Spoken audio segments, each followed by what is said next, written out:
Hail, rain, strong winds swept across some areas, and just a brief EF1 tornado was confirmed in Henning in Vermilion County. Our chief meteorologist Kevin Leidy tracking the storms tonight. Kevin, enough of all of this, right? And this isn't even the end of it. Oh, no, it's not. It's been a wild weekend. We had the 3 tornadoes early Sunday morning in Champaign County, and now another one that they confirmed in Vermilion County. Here's what I want to show you right now, though. We had a severe thunderstorm watch that was in effect until 7 p.m. They've canceled it. It's no longer in effect.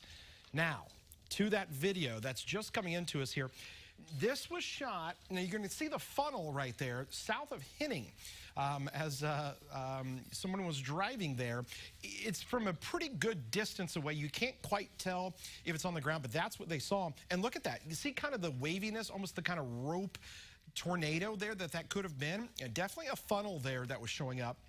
You can't quite see all the way down to the surface, but look at that as people were driving there south of Henning and saw that exact thing. And they did report there was a brief touchdown. Good news is no damage from any of that. Another round is set to move in late tonight. There it is, closer to midnight, 2 a.m. Could be another wild one. We'll talk about it coming up a little bit later. All right, thank you so much, Kevin. In other news, lawyers and lobbyists for casinos and fantasy sports websites are clashing at the State House. Yeah, that's right. The rivals are fighting for who gets a chance to win a state license for online sports gambling. WCIA3's Capitol Bureau Chief Mark Maxwell is live in Springfield. So, Mark, sports betting is a big part of Governor Pritzker's budget proposal. Paul, Jennifer, good evening. Governor Pritzker's budget office is banking on some $200 million in legal sports gambling revenue and new taxes in this upcoming budget. The governor also says he's, quote, laser focused on legalizing sports betting this year, putting it high on his agenda, not letting this off until some other time. But one big hurdle left to be sorted out. Lawmakers trying to settle this clash, this fight between DraftKings and FanDuel, the fantasy online websites, and the Rivers Casino in Des Plaines, the Chicago suburb. Billionaire Neil Bloom is the owner there, and he wants to lock those other sites down for about 18 months while he has a chance to get his rival product, another online company, off the ground and running. Here's Bloom's lawyer talking in a committee today, taking questions from House Republican leader Jim Durkin. Current casinos in Illinois pay taxes to the state of Illinois, and what are those taxes? My client paid $125 million for the license, and they have paid $1.6 billion in revenue to the state. I want to know whether or not DraftKings and FanDuel pay taxes to the state of Illinois. My understanding is that they have not paid a dime. Durkin says he supports that penalty box language that would lock FanDuel and DraftKings out of Illinois for a period of time. He's in the corner with Bloom.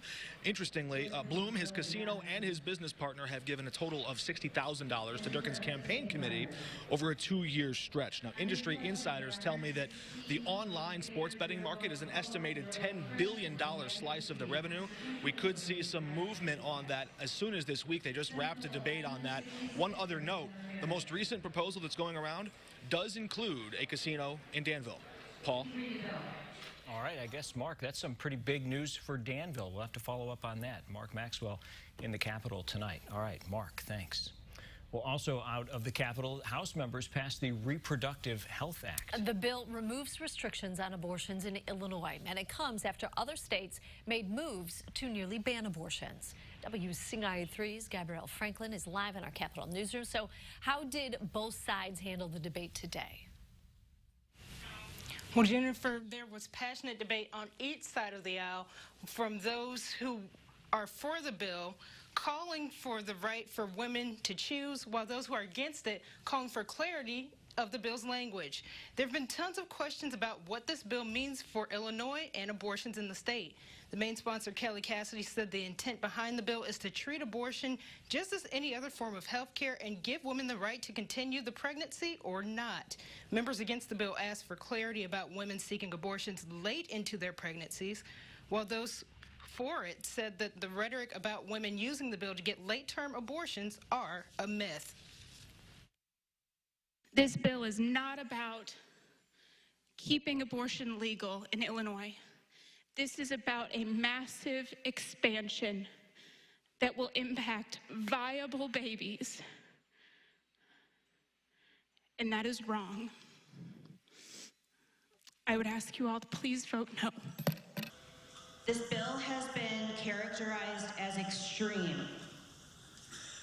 This is a scare tactic that is being used by the opposition to rationalize and justify criminalizing access to abortion in our state. Now, lawmakers say women and their health care providers have to be trusted to make a safe choice between birth or termination during the stages of the pregnancy. Now, House Speaker Michael Madigan is also backing the bill. He says by passing the Reproductive Health Act, we ensure women's health will always be a fundamental right here in Illinois. Governor Pritzker is also supporting the measure as it heads to the Senate. Jennifer? Thank you so much, Gabrielle. We're still following a case that's getting national attention. Today was the deadline for lawyers to submit questions for potential jurors in Brent Christensen's trial. Jury selection starts next week in Peoria. He's accused of kidnapping and killing U of I scholar Ying Zhang. Zhang was last seen in June 2017. Her body has never been found. WCIA3 will be in the courtroom next week bringing you the latest updates. 3 people were hurt in 4 separate shootings in Danville. They happened in 3 days' time. WCIA3's Courtney Bunting is in our newsroom tonight. So, Courtney, are any of these shootings related? Police told me that 2 of those 4 are related. Now, the first of the 4 shootings happened on Sunday around 2:30 in the morning. Now, that was at Williams and Elm. A 20-year-old man was hit in his shoulder, and a 19-year-old was hit in his back. Now, the 2 that police say are related, those happened on Chandler Drive, right off of Center Street. One happened around 1:30 on Monday morning. A 22-year-old woman was hit in her hand and stomach. She was expected to be okay. Now, the other happened around midnight on Tuesday. Only a house was hit in that other one. Now, the 4th incident was on Alexander Street. That's right off Madison. No one was hurt in that, but a woman said her house was hit several times. Now, police said they aren't ruling out the possibility that any of the other ones are related, but the only 2 that are confirmed to be related are those 2 on Chandler. Now, no suspect information has been released, and no one has yet been arrested. Live in the newsroom, Courtney Bunting, WCIA3, your local news leader. All right, Courtney, thanks. Let us know if you get another update.